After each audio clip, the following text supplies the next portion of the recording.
The Lord trod upon Tiamat's hinder part. With his weapon, the connected skull he cut loose. He severed the channels of her blood and caused the north wind to bear it to places that have been unknown. The river is blood. All the waters that were in the river were turned to blood. Plague is throughout the land. Blood is everywhere. There was blood throughout all of the land of Egypt. Mighty Olympus trembled fearfully, and the earth around shrieked fearfully, and the sea was heaped, troubled with its purple waves. Ha, that voice is fun to make. I could go on forever, by the way, talking in that voice while simultaneously quoting all kinds of passages from cultures all over the world that describe a period in history where blood rained down from the sky and the entire planet of Earth was covered in blood. So historians have a problem. Why do we find a situation to where cultures all over this planet during a very specific period of time all recount some kind of insane catastrophic event? Of course, you know, in the context of the ancient texts, it would be the gods fighting. But everybody has a story that while these gods are fighting up in the sky, one of the ramifications, or I guess I should say one of the fallouts, is that a plural? Can I say fallouts? One of the things of, whatever. Shut up, leave me alone. One of the repercussions that happens during this period of time to where the gods are all going, you know, crazy up in the sky. I mean, they're having an all-out war up there. You know, sort of a war. Kind of like a drama-based war thing. We'll get to it. Anyways, the gods are in the sky, and they're screwing with each other, right? They're slapping each other around. They're bumping into each other. They're choking each other. They're shooting arrows at each other. I mean, it's crazy up there. I mean, could you imagine being a god and having to worry about Zeus constantly zapping you with thunderbolts just because you moved wrong? I mean, that's the life of a god, right? You have to worry about that. Anyway. So, we have a situation, though, to where all cultures, all over this planet, record a period of time to where the gods are up in the sky, and it's a very tumultuous time. Going along with this, our ancestors are not only watching the show, but they are also participating. But they are not participating in a good way. They are simply sitting there waiting to be killed by whatever kind of crazy events come out of the gods fighting each other. Yeah, it's a really crappy time to be alive, because when we look at the stories from everybody's perspective on the planet during this period of time, and let's give out the period. This particular period of time that we are going to be generally addressing, we're going to talk about all kinds of periods, but the kind I'm going to start with, and we're going to mainly kind of focus on, will be what mainstream chronology would place around 1500-ish BC. For those of you who are attuned to the newer chronology, this probably happens more like 2000-ish years ago or so, maybe 2300-ish years ago. I don't have a good date for this, and I have not found anybody yet who does, but we could probably shave off about 1,000 years relative to when this event takes place with respect to mainstream chronology. And by the way, the event that I'm going to start with will be the Venus event. This particular period of time is recorded all over the planet by all kinds of cultures. If you are a Abrahamic religious kind of person, you would know this event as the Exodus. If you are into the Mayan calendar stuff, you would know this period of time where the Mayans are predicting doomsday, right? Or, well, you know, they say the Mayans, it was probably more the Aztecs, but that gets fuzzy. I'm not going to get into that. But that's these kinds of periods of time. So whenever you find a situation to where blood is raining down from the sky, just like you find blood raining down in the Viking areas, right? They have the same kind of stories as well. All of those periods of time where anybody talks about massive gushes of rainwater being red, and we find a situation to where mountains are opening up and miraculously spitting out red liquid, and we find a situation to where rivers, lakes, oceans, seas, etc. are all turning red with blood. Generally speaking, you can essentially correlate anybody's mythologies that talk about that kind of a situation back to the period in time of about 22 to 2500 years ago, new chronology. Old style chronology, 1500-ish BC.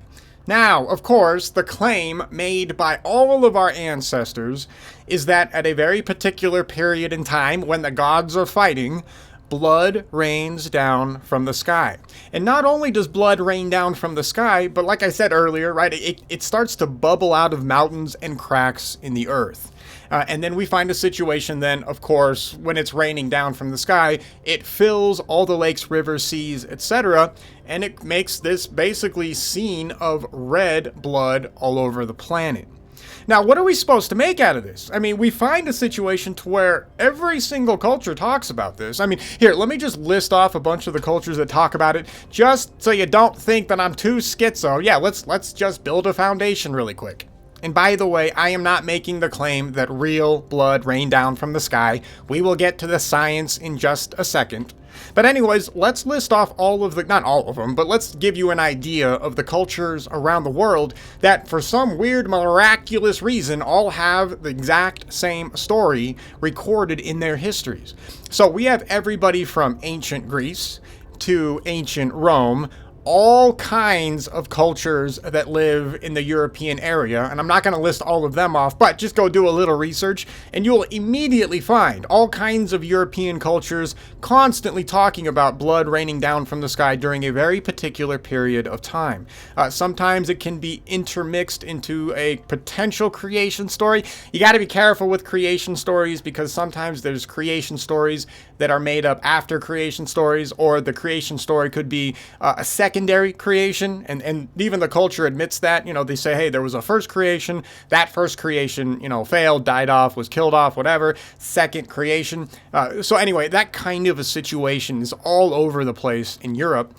We also find it in India, and of course we find it all over the place in biblical references. And I don't just mean, you know, the Christian Bible, Old and New Testament. I mean, it's essentially in anybody's Abrahamic book back in the day, right? It's there all over the place. You find it in Japanese history. You find it in Mesoamerican history, North American and South American cultures, as I already kind of stated with the Maya and stuff. All of these guys also talk about a period of time when blood rained down from the sky. I mean, this story is everywhere. And it's really important to remember that this particular time I'm talking about is, you know, several thousand years ago. It really does beg the question, why the hell does everybody have this story, right? And we also find the story over there down from the Aborigines in Australia, right? They have the story as well. So what's going on? Why do we find a situation to where everybody records this particular event? Now, if that isn't already crazy enough, we also find other stuff going on simultaneously with the bloody situation manifesting on the planet.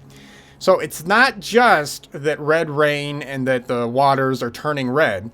We have a situation to where there are massive amounts of catastrophes that come right after this blood rain, right? So it rains blood, there's earthquakes, then there's hurricanes, then there's continents sinking and rising, then we have tornadoes, we have all kinds of electrical storms, we have gods up in the sky zapping each other with thunderbolts, destroying one another, according to the stories. These destructive events are described by everybody, and they're caused by the gods fighting. Now remember, on this channel, whenever we see the word God, we generally will always switch it with the word planet.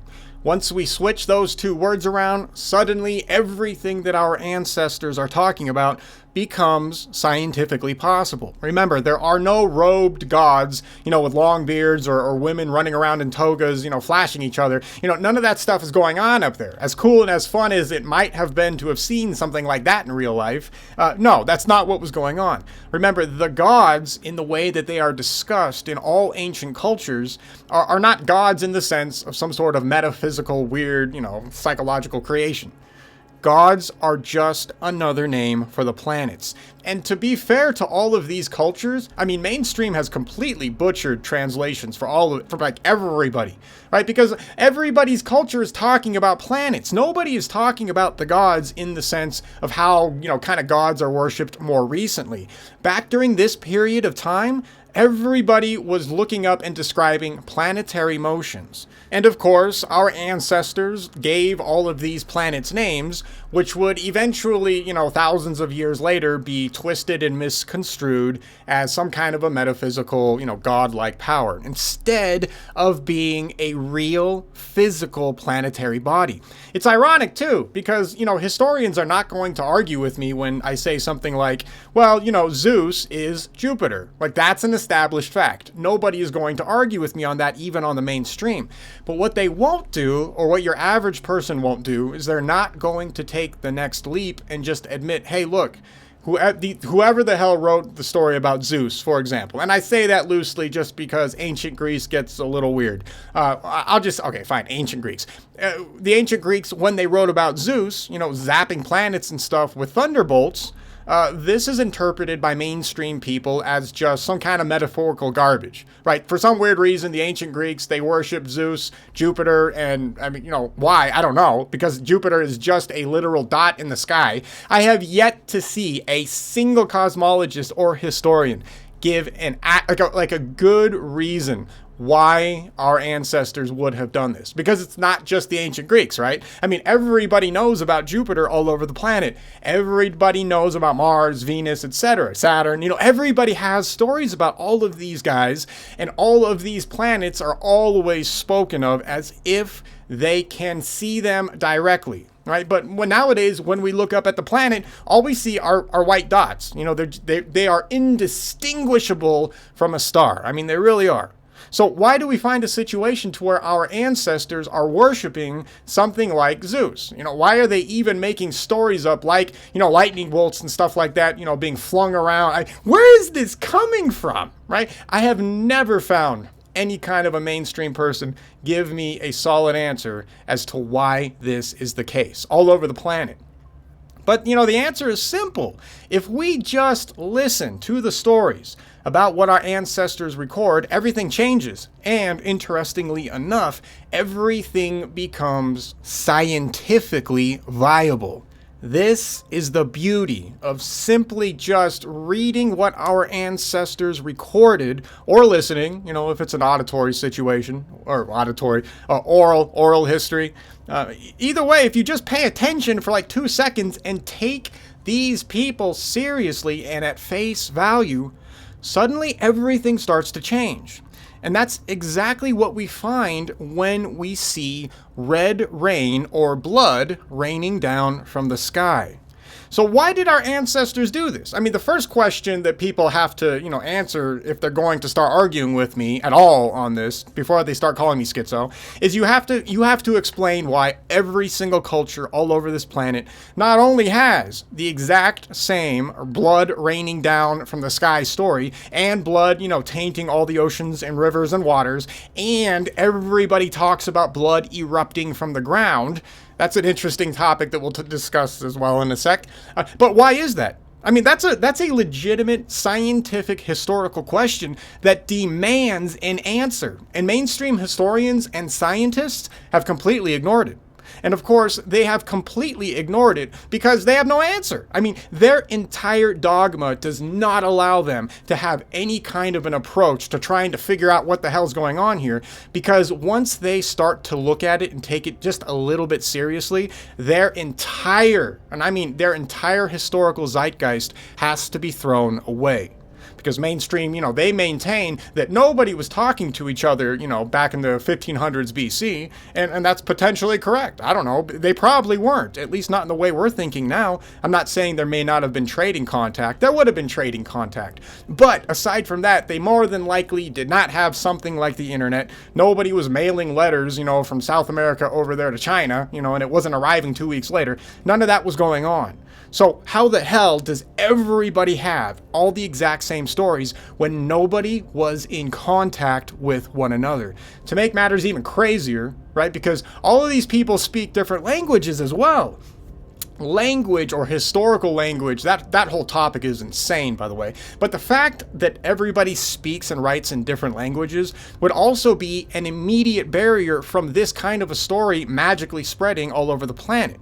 Right? This would not happen instantaneously. It would take a lot of work. So why do we find everybody having these recollections? This is a problem that we as historians cannot ignore. And of course, we as scientists cannot ignore it either. Because when was the last time you saw blood rain, raining down from the sky? I've never seen blood rain down from the sky. I have never witnessed blood rain or red rain. So if everybody's describing it, we can probably take it seriously. If that happened, then what the hell was going on? Let's see if we can figure it out.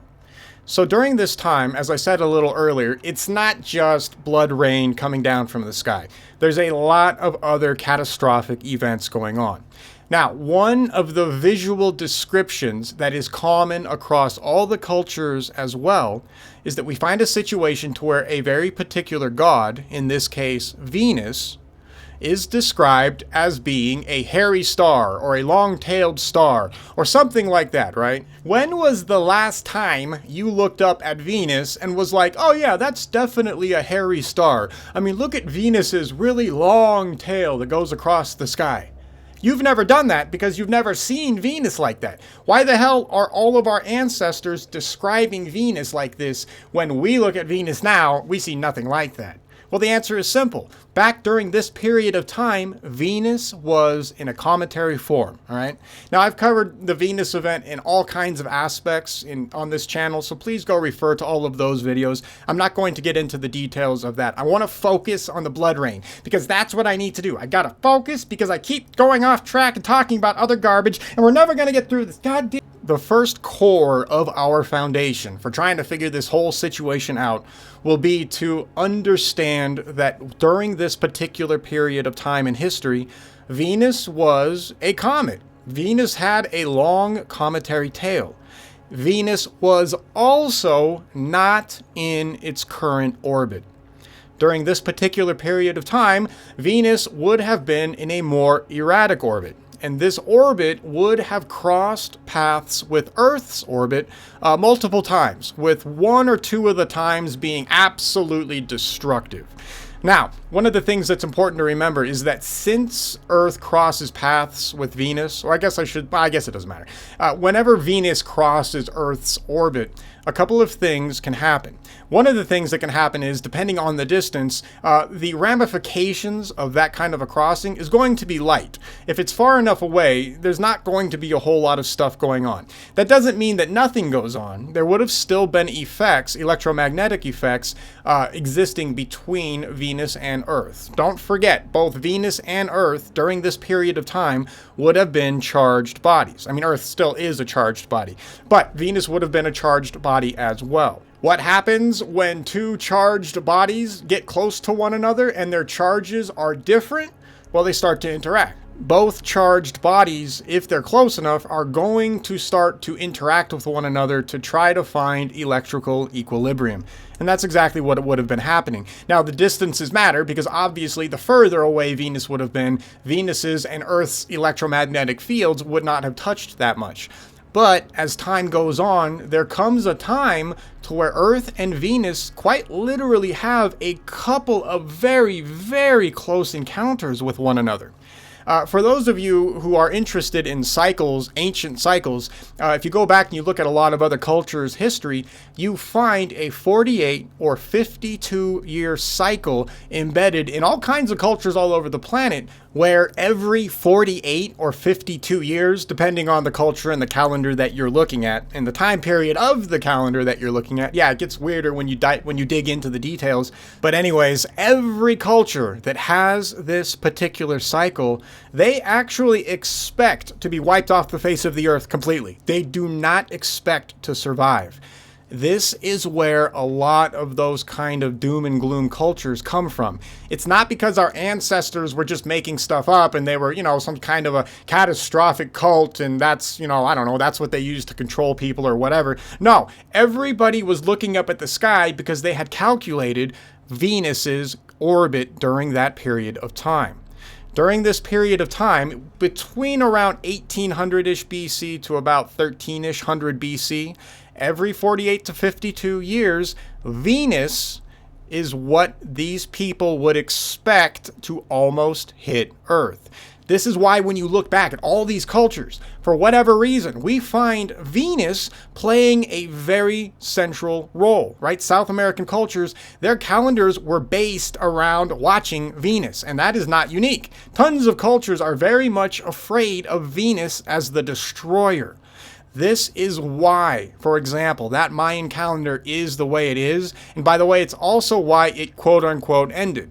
There was a point in time to where eventually Venus would reach its current orbit and they no longer had to track the planet because it was not a danger to Earth. So they stopped. It's not that the year 2012 or 2000 or whatever they've got right now chronologically was going to be the end of the world because the Mayans were super smart calculating and could see the future. No, that's just when they ended the calendar because they didn't need to calculate it like that anymore because things had changed. Yeah, how do you like that? It's amazing when you start to just look at what they say, and it answers all of our questions. We literally didn't need to think about the Mayan calendar the way it was thought about in the early 2000s, late 1900s, right? There was no reason for any of that. That was pure garbage. Anyway, so we find a situation to where Venus is the bringer of destruction, generally speaking, during this period of time. Now, during this period of time, we have blood raining down from the sky. How the hell do we get blood raining down from the sky? What's going on with that? This is actually not that hard of a question to answer. Once again, all we have to do is listen to our ancestors. If Venus was a comet, then Venus had to have had a tail. What happens when Venus crosses the path of Earth? This cometary tail, full of all kinds of charged matter ripped off the surface of Venus, would have gotten in the way of Earth's orbit. So what this means is that even once Venus passes Earth's orbit, right, and it heads back towards the sun, the cometary tail left over is going to just be sitting there. Eventually, Earth is going to run into that tail. The surface of Venus, okay, we don't know everything about Venus, first of all. Let me just get that out of the way so we all understand how little we probably technically know about the surface of Venus. Right now, if you look at Venus, Venus is a very fresh-looking planet. There's really not a lot of craters there. There's not a lot of mountains. And in fact, all the mountains that do exist, they're very low elevation. There's not a whole lot going on the surface of Venus other than it seems to be, one hell of a horrible wasteland, right? You're not going to go and get beachfront property at Venus anytime soon. I wouldn't go there to get a tan either. But what was discovered by not only the landers that landed over there, but also spectroscopy that was done by the satellites that orbited. And I wonder, you might actually be able to do spectroscopy from Earth, maybe. Yeah, I wonder if you could probably do that. Anyway, what they discovered and what they found is that, yeah, sure enough, the surface of Venus is covered in iron. Now, I don't mean that it's like all iron plating or something like that, but what they discovered was the surface of Venus, at least around the landers that landed there, Venera 9 and 10, They discovered that upwards of 12.2 to 9.5% of all of the geological ground around those landers were all iron. They were all ferruginous. Ferruginous? I don't know how to say that. I'm just going to say iron, right? And for those of you who need the chemical symbol Fe, just in case I say it, is iron, okay? So basically what they found was there was a ton of iron just sitting on the surface of Venus. So, here's where it gets crazy with Earth. If Venus has iron on its surface, along with all kinds of other material, obviously, but one of the things that would have been happening when Venus, as a charged body, was in cometary form, all of that stuff on the surface would have been ripped off the surface of the planet. It would have formed the cometary tail because as it gets closer to the sun, it's starting to discharge, and it is also trying to acclimate to the sun's electromagnetic environment. As it's doing that, it turns into a comet. All of that dust comes off the surface of the comet, and then eventually the Earth will run into that cometary tail. This is exactly what our ancestors describe happening. Don't forget, during these stories where it's raining blood, there's a period in time to where the Earth is completely darkened for upwards between like 6 to 10 to 12 days, depends on which particular story you look at. But this would have been a consequence of Earth literally running right smack into the middle of that cometary tail. Now, a tail coming off of a planet-sized body is going to be unbelievably insane. So like nowadays when we see comets and a comet passes Earth's orbit, we will get little meteor showers, right? Nothing crazy, nothing big. The sky is not darkened for days. There's no problem. It's not a big deal. But that's because that particular cometary body is so small. It only has so much material to eject anyways. So it's going to be very faint. But if you have a planetary body the size of Venus, basically the Earth size, crossing our path and also in a cometary form, that tail coming off of Venus would have been absolutely insane. I mean, could you imagine a whole planet just being a cometary body, just glowing with plasma and just having all of that material ripped off and sucked off of the surface, thrown out into space due to electromagnetic sources? I mean, it's insane. I mean, it's an insane thing to think about. But it is scientifically accurate, and that's key. Don't forget, everything that we're talking about here is based on science. We don't need any weird schizo stuff. I did not get all of this information from some esoteric dream. This is all testable science, and you guys can go out there right now and you can go confirm all of this through all kinds of studies. Okay, anyway, so Earth runs into the tail. It goes dark for 6 to 12 days. What's interesting about the time frame that various cultures give to this darkness when we run into the tail is everybody talks about different days. We would expect this because one of the things that would happen when the Earth darkens like it did, and don't forget, when they say darken, I mean, everybody says we could not see our hand in front of our face. This was the entire planet. That would be insane, but that's exactly what we would expect if we ran into a cometary tail like that. What we would also expect is they would lose the concept of time because the sun was not shining through any of this. Everybody makes very clear that the sun disappears in this darkness. So if you no longer have the sun to give you any kind of concept of time, how are you going to clock all this? How do you know truly how long the Earth was darkened for? So we get time periods like 6, 7, 10, 12, sometimes 14 days. So once again, we find history corroborating the science. Now, since we know that the surface of Venus contains a lot of iron, we would expect all of that iron to also be ripped out into space. So that tail would have consisted of a lot of iron.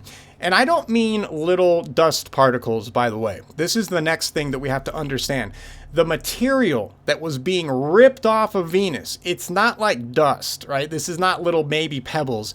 Venus would have been having entire huge chunks of itself being ripped off. And by chunks, I mean boulder-sized chunks. I don't mean like actually half the planet or something, but you would have had rocks, boulders, stuff like that would have absolutely been flung off the surface of the planet into space. Now, for those of you who think that sounds crazy, don't forget. the electrical force is 10 to the 36 times more powerful than gravity. And what is going on right now? Well, it's an electrical situation. So you have more than enough energy to literally launch things off the planet. By the way, for those of you who are now wondering, why the hell are we using chemical rockets when we should be focusing on electromagnetism to get us off the planet? Yeah, congratulations. You are now officially starting to understand what is being kept from you. From all of you guys who are looking at those UFOs, anti-gravity or zero-point energy or whatever, this is what they're trying to hide. They're trying to hide the electromagnetic sciences that will allow you to do all kinds of stuff, right? But if you are able to control, the electromagnetic field around an object, and you are able to generate enough power to keep that thing going, the sky's the limit, right? So something like Der Glocke during Nazi Germany, right? That's a famous UFO quote-unquote experiment. The scientists back there in Germany may have actually made a breakthrough, right? Using red mercury, they were using electromagnetism, and what supposedly they were able to do is they were able to gravitate this device that looked like a giant bell, right? And they did that by employing electromagnetism. So, for everybody who wants to really get somewhere, stop focusing on chemical rockets and all that crap, and you start to realize why we are being told all of these lies. Because if people started to realize the true power of electromagnetism, the world wouldn't necessarily change. Medicine would change, travel would change, consciousness might actually be changeable. I mean, you can do all of this stuff. Electromagnetism is insane. This is why cosmologists don't want to talk about it in space, right? They've all been brainwashed to know that there's no such thing as electricity. Oh, well, nowadays they have to admit that there is electricity, but they completely ignore it. Because if they incorporate it into their cosmology, they have to get rid of everything. Relativity suddenly becomes pointless. All of the garbage theories like black holes, space-time, all these, dumb stuff that everybody in cosmology that believes in right now, all of this goes away. It has to, scientifically, because those are just theoretical trash. Okay, you get it. I'm just rambling. Let's get back to the rain. So we have Earth running into this cometary tail full of all kinds of insane planetary debris from Venus. One of the aspects of the debris is going to be iron. What happens to iron when it hits oxygen? Correct, it oxidizes. What is the color of oxidized iron? It is red. So, when our ancestors start to describe raining blood from the sky, what they're talking about is they're talking about them hitting the cometary tail of Venus. They're not talking about some weird, metaphysical mumbo-jumbo garbage the way mainstream historians take these stories. No, they are literally describing what they saw in a descriptive way. If you were living back then and you saw red rain falling down, you would probably also not have a problem describing it as blood raining down from the sky. It makes sense, right? Red rain, describe it like blood. Okay, we get across the point. That's all our ancestors were doing. Our ancestors were not, monkeys, stupidly thinking, oh, wow, I think rain just is blood or whatever from the god. No. They were just describing in a descriptive way what they were seeing. And that's all it was. The problem is nowadays is that everybody takes this stuff, well, they don't take it seriously, and they don't look at the science, and they just think that our ancestors were stupid monkeys, so they don't listen to them. But they were describing precisely what they saw. Okay, you get it. I said that like 10 times. So we have a source for the possibility of red rain falling down on the Earth. Now, not only would we expect, there to be iron or ferruginous rain or whatever falling down once we hit that tail, we would probably expect other things to be hitting us as well. And once again, sure enough, we find that as well. It's not just red rain that falls on Earth during this period of time.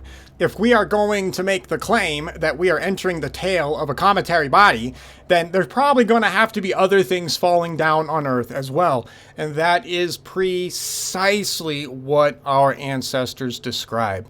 not only do we have red rain, right? You would have had all the red dust particulates hitting Earth's atmosphere, entering the atmosphere, and then through chemical reactions, you would have had the oxidization of the iron particles. I think you can also oxidize iron in space. I'll have to look at that. I'm not going to say that's 100%, but I believe I've read that iron can oxidize in space. And I know that's a whole other, well, that opens up another door. But anyway, so if we have two potential oxidization periods of time here, not only entering Earth's oxygen-rich atmosphere, but also if it's oxygenating in space, oxidizing in space, yeah, you would have a ton of red pigment hitting Earth, which would create the rain.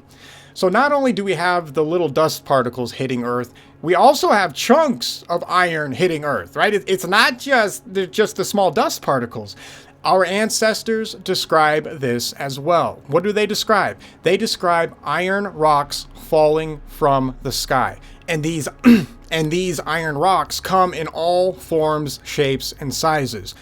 In fact, one of the crazier things you'll find in some of the histories, it's only in a couple of them, is that you will actually find that humans are still at war during these catastrophes. I mean, people are still fighting each other, even though there's all these cosmological threats. I mean, you have a 50-year span in between the threat. So yeah, I guess, every, 25, 30 years, people grow up enough not really respecting the actual destruction that's coming. Everybody's going to ignore their elders because they want to go out and do stuff. And of course, humans are humans and they're used to conflict. There's still wars going on, apparently, during these periods of time. And in fact, there are reports to where before the battle starts, the rain of fire, hail, and blood actually kills way more soldiers and stops the war before they're even able to fight a battle.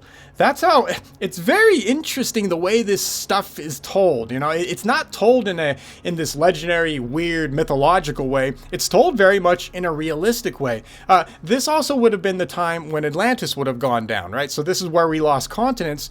The thing that I always found interesting about the story of Atlantis, from Plato or Pletho, if you will, was the fact that the way that story ends, it doesn't end in like this happy, legendary, mythological story way.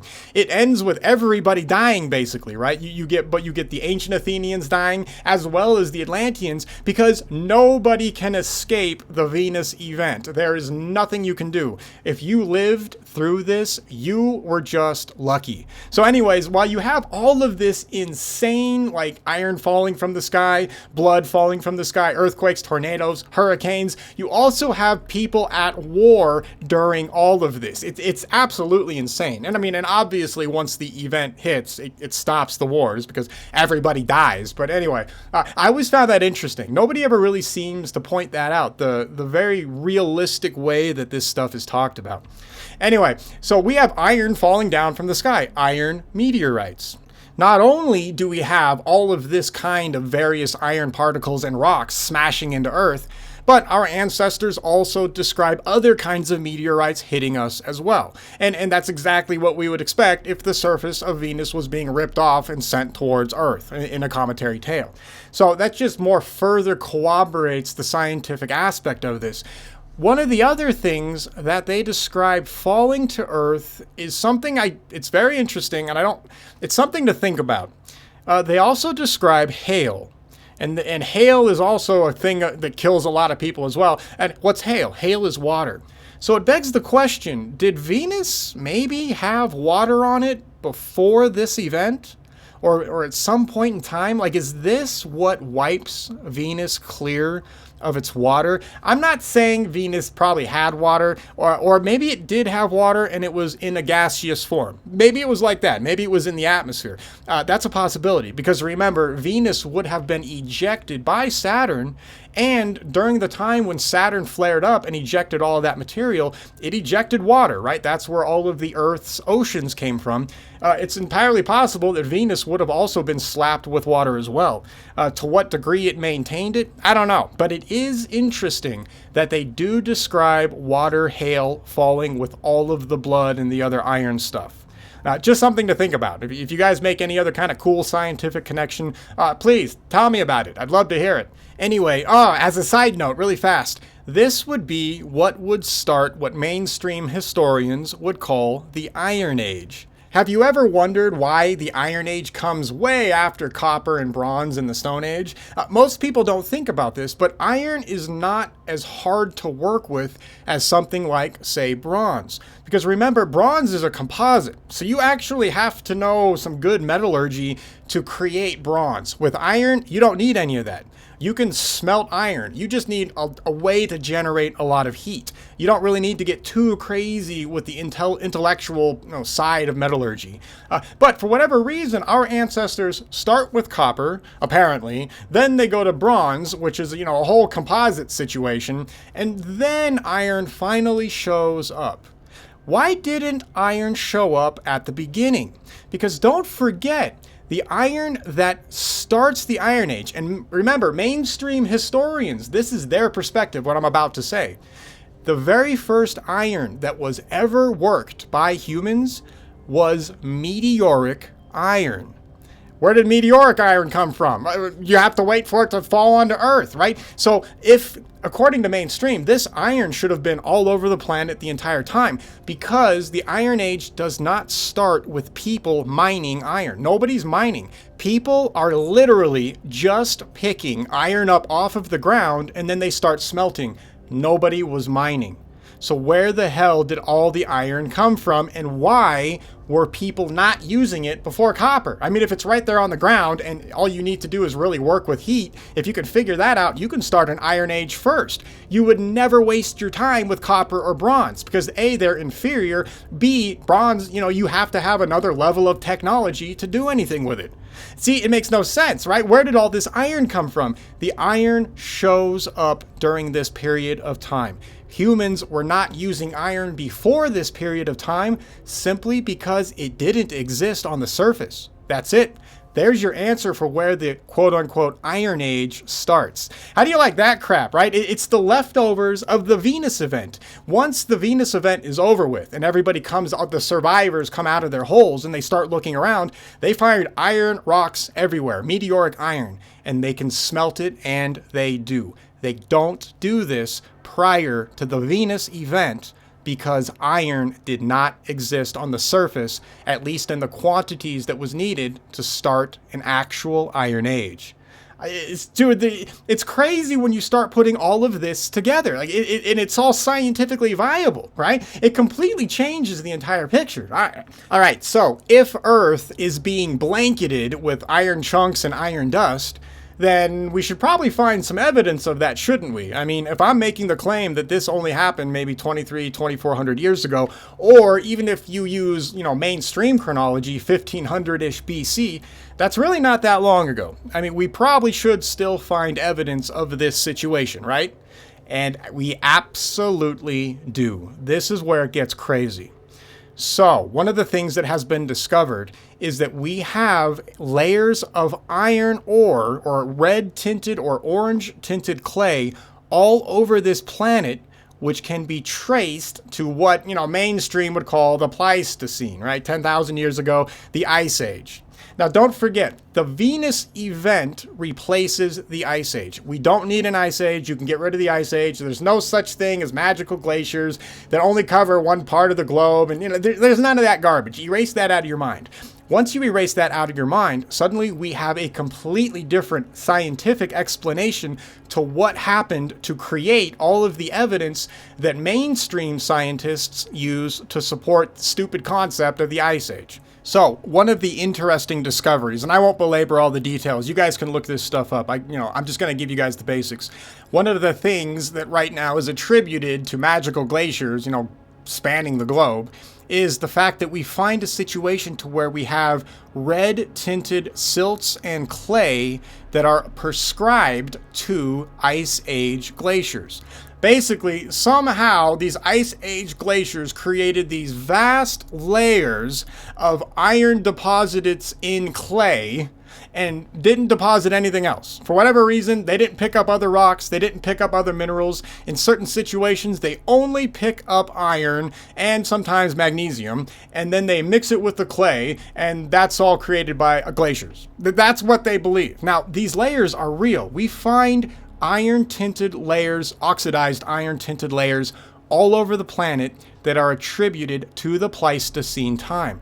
This means that the iron, relative to what mainstream believes, these guys think that all of this iron shows up about 10,000 years because of glaciers. This makes no geological sense. There's no magical process to where a glacier is going to only pick up iron and create only an iron layer. That's stupid. There's no reason to believe that, but that's what they believe. If we get rid of the Ice Age and we get rid of these glaciers, and now we look at all of these iron-tinted layers that would have taken place during the exact time period that mainstream science says that the glaciers would have existed. You know, of course, they say 10,000 years. We're bumping up it because that's exactly what the real science says. But the time periods, relatively speaking, are the same, right? At least conceptually. Does that make sense? I hope that makes sense. I know, I got problems, all right? Leave me alone. So we find a situation all over the planet to where we have red-tinted oxidized iron layers that are relatively recent. Where did these come from? They would have come from the Venus event. This is exactly what we would expect to find if everything I've said so far relative to iron raining down on Earth is true. And sure enough, we find it. Now, it gets even crazier because when we go down to the ocean floors, this is insane. We find huge layers of oxidized iron mixed in with large amounts of nickel. Now, nickel is key here as well because nickel only comes from space. They found so much nickel on the ocean floor that the only way mainstream scientists can account for it is if they say that ungodly amounts of nickel rains down on this planet every single day. There is so much of it on the ocean floor. Now, of course, that's not happening. Right now, when we look around, we are not being inundated with the amount of nickel to create the layers that we see under the ocean. Where did all of this nickel come from? Once again, the Venus event answers the question. This is why we find the amount of iron oxidized ore mixed in with nickel in the silts under the ocean. Now, don't forget, these are not found, hundreds and thousands of feet in ocean core samples. These are relatively close to the surface. That means that this nickel and this ore, or this oxidized iron, had to be very recent, right? That's what the evidence shows. It doesn't show anything else. There's no way around this. The science is what the science is. Even more interesting, they also found all kinds of small spherules under the ocean floor as well, mixed in with all of these things that probably could have only been created by massive amounts of meteorites. Not probably, they had to have been. Even mainstream admits this, by the way. It's actually a legitimate problem in oceanographic geology. Nobody really wants to touch it because the ramifications completely wipe out everything that these people have been working on. It's because they're wrong. All of this stuff was deposited on Earth during the Venus event. All we have to do is listen to our ancestors' stories and we're done. It explains where all of this comes from. Now, it gets even crazier than that. We should expect to also find, if it was raining that much iron, we should probably find it in other areas as well. Not just in sedimentary layers, but we should probably also find it in caves and fissures. Why would we expect to find it in there? Well, here's what also happened during the Venus event. Remember, there's a point in time to where a large mountain of water is drug over part of the planet due to the electromagnetic connection with Venus. Because during the main cataclysm that we interact with Venus on, it's like right there. I mean, you could see everything on the planet. Our ancestors would have had one hell of a view. I mean, it would have been insane. Probably would have been larger than what we see the moon as right now. Like, that's probably the size that Venus would have been to our ancestors, right? I mean, now it would have been obscured by dust and stuff, and they mentioned that, right? They mentioned seeing Venus as a glowing hot orb, and because that's exactly what it would have been, right? Electromagnetically, That's what you would expect to see. Anyway, so we had a situation on Earth to where the electrically charged oceans, which are not attached geologically to the planet, right? Water is just kind of sloshing around there. The water gets heaped up miles high as it's attracted towards the planet Venus. Once this happens, it starts to slowly move over the face of the Earth. Now, it's only part of the Earth. The entire Earth is not inundated in this. This is not the Noah flood. Do not conflate this with the flood of Noah. This is not the deluge. I can't stress that enough. Completely different situation. Not everybody saw this, by the way, and this is once again corroborated in everybody's histories. So, for example, it sounds like North America, South America. It basically sounds like the, it's the Atlantic Ocean area that gets heaped up. Maybe that's how Atlantis true. Oh, okay. Anyway, so we have this heap of water being dragged over the planet. As it's doing that, it's picking up all kinds of debris, right? It's picking up plants, it's picking up all kinds of rocks and other geological features, and it's picking up animals. As it starts to override all of the megafauna, I mean, literally the megafauna are sitting there, they're comfy, they're happy, they're eating in their valley, and then all of a sudden, this several mile high wall of water just rushes over them, grabs every living thing that exists, shreds them up into all this huge, chaotic commotion of churning waters, and then it slams all of this life into caves and fissures as it's moving along. This kind of evidence is exactly what we found, by the way, all over the planet. This geological layer, what geologists call it, is known as the drift. Now, the drift is literally just hundreds of feet in certain areas of the planet of just mulched animal and plant life. And no, they are not fossilized. They are literally frozen solid in their organic state. These things are not millions of years old. They're not tens of thousands of years old. All of this frozen plant and animal life is only a few thousand years ago. And it was frozen solid due to the Earth's tilting rotation and everything that happens later on during this event. But anyway, that mountain of water ends up depositing tons of just shredded life in caves and fissures. Now, scientists and geologists started to find all of this stuff once the age of exploration started going, right? People started running into all of these just mountains of megafauna, just dead megafauna and megaflora just heaped up in caves and fissures. It's like, where the hell did all this come from, right? You've got mammoths, mastodons, saber-toothed tigers, all kinds of weird camels, horses, etc. All these crazy megafauna life shredded and slammed into these areas. The reason why they find them in areas like this, slammed into caves, slammed into fissures, hard compacted, is because of the force of the water and the flood as it was being dragged over the planet. That's why these layers were created. That's how these deposits were created. Now, it gets crazier. When we deal with the iron rain situation, we would then probably expect to find remnants of all that iron raining down on the planet that would have been intermixed with this part of the catastrophe. So when we start to look at all of this dead plant and animal life, we really should find iron deposits.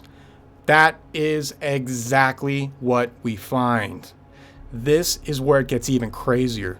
When you start to look at all of these dead animals and all of these dead plants, iron is literally mixed in with all of them. In some cases, there's entire caves where their floors and their ceilings are just chocked full of iron, right? It's absolutely mind-boggling how much iron has been shoved in to all of these essential tombs, right? These tombs for this shredded life, and it's in there. Why do we find tons of iron mixed in with all of this dead plant and animal life? We find it there because it rained down on Earth simultaneously while all of these other cataclysms were going on. So, for example, in Switzerland, in the Kesselart cave, we find a situation to where that entire floor of that cave is covered in animal bones, and all of those animal bones are tinted red and orange from iron oxidization. Another example would be the fissures in Carniola infilled by nearly pure iron ore. Where did that iron ore come from, right? It's not that deep. It's sitting right on top. Why is it just chock full of iron magically out of nowhere? It's because it was deposited there by the huge mountain of water and flooding that was taking place simultaneously. It was grabbing all of that iron that was falling from the sky and just absolutely embedding it into any hole it could find, right? It was just shoving it in there. I mean, could you imagine that kind of chaos that these people may have seen? I couldn't even, just 3, 4, 5 mile high, mountain of water just moving across the land right in front of your face. It's insane. Another example would be in Tea Tree Cave in Queensland, where we find animal bones all tinted red with iron as well. Like all of them in this breccia, just full of iron. I mean, what? Anyways, so this is the kind of evidence that we would expect to find if everything I say had happened. Now, the mainstream will blame all of these cave deposits and these breccia deposits and these fissure deposits on glaciers. That makes no sense. It's a stupid idea, but they don't have anything else, right? They don't want to listen to our ancestors, and they certainly do not want to engage in plasma physics, because once you do that, everything changes. Their entire lives are completely thrown into the trash. And scientifically speaking, that is okay. We're supposed to be willing to do that as scientists, right? If our observations do not match the theory must be discarded, all right? Richard Feynman said that. I have no idea why all mainstream scientists have decided to ignore somebody like Richard Feynman. It's insane. Basically, we find the bones of late Pleistocene animals all over the place, covered with ferruginous material. I don't know how to say that word. With iron-based material. Let's do that. It's everywhere. And it's in all of these deposits everywhere we look. It does not make sense for a glacier to specifically oxidize iron and add them to bones. It just does not work. Oh, by the way, the concept that the mainstream uses to explain all of these caves and fissures filled with all of this stuff is they say, the glaciers force all of this stuff very slowly into the caves. On that note, this is a stupid concept because another thing that was discovered is that the iron chunks that are larger, that are also, embedded in all these caves with the bones, all of these chunks of iron still have sharp edges. All of them. And it's not just iron, there's all kinds of rocks that have sharp edges. But what that means is that there was no action done by a glacier to smooth any of this stuff out. This stuff fell from the sky, it got caught in the water, and it was slammed into caves, and that was it. There was no time for a glacier to act over tens of thousands of years to grind down any of these iron deposits to make them smooth. They're all still sharp. That means that they are all still young. Another thing that's interesting, for example, over there in the Middle East, they actually have entire fields of these iron meteorites called haras, and they're everywhere over there. I don't know why nobody talks about this. I mean, it's insane. And all of those are also sharp. It means that there has been zero time for any kind of erosion to take place. All of this stuff is brand new, relatively speaking. Now, plants suffer from being tinted with ferruginous material as well. A lot of the plants they discovered, they literally find the plants embedded with iron as well. So it's not just the animals. I mean, it's everything. Everything was dusted with this iron coating, mixed together and then deposited. That's why we find what we find in these layers. Another interesting thing is that when we look at loess deposits, we find all of these loess deposits that are, for example, over there in China, they're huge, and they are also impregnated with all kinds of iron material. This stuff is everywhere, and that is exactly what we would expect to find if it rained iron all over this planet. The iron raining down obviously explains why we would find red waters, right? Red rivers, red oceans, red seas. Right? This is probably, for example, where the Red Sea actually got its name, right? Nobody can figure out where the hell the Red Sea got its name. There's all these cope explanations.